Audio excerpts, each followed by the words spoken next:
Student startup innovation અંતર્ગત મારી શાળા ઉચ્ચતર માધ્યમિક શાળા પાદડીમાં હું છું કૃષ્ણા તાવિયાડ.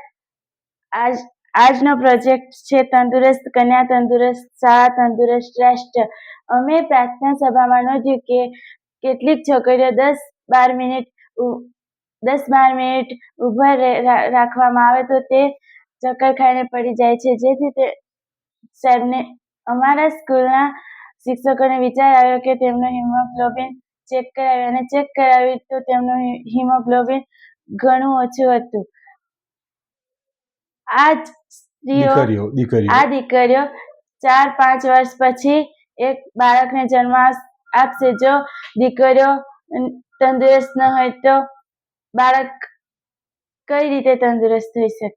હા, જો આ કન્યાઓને તંદુરસ્ત એટલે આ દીકરીઓ જે અત્યારે 9 થી 12 માં અભ્યાસ કરે છે, 9 થી 12 માં અભ્યાસ કરતી દીકરીઓ કે જેમની ઉંમર 14 થી 17 વર્ષ છે, જો આ દીકરીઓને પૌષ્ટિક આહાર આપવામાં આવે, એમના હિમોગ્લોબિન, એમના ખોરાક વિશે ધ્યાન આપવામાં આવે, પોષણ કરવામાં, પૌષ્ટિક આહાર આપવામાં આવે, તો આ દીકરીઓ 4-5 વર્ષ પછી જ્યારે માતા બનશે ત્યારે સુંદર મજાના બાળકને જન્મ આપશે. અને તો તંદુરસ્ત કન્યા હશે તો જ તંદુરસ્ત શાળા હશે, અને તો જ તંદુરસ્ત રાષ્ટ્રનું નિર્માણ થશે.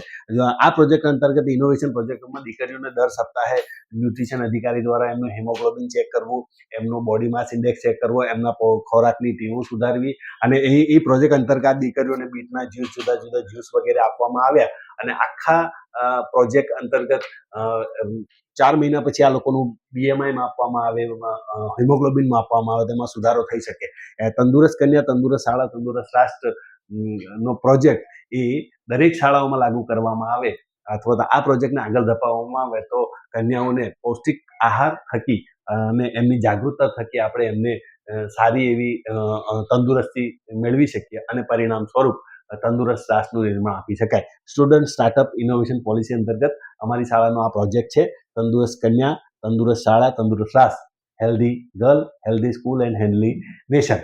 તો આ પ્રોજેક્ટને જો ફાઇનાન્શિયલ સપોર્ટ આપવામાં આવે તો દીકરીઓના પોષણ સંબંધિત સંશોધન અને આગળ એમને માર્ગદર્શન કરીને વધુ સારું પરિણામ મેળવી શકાય. Thank you very much.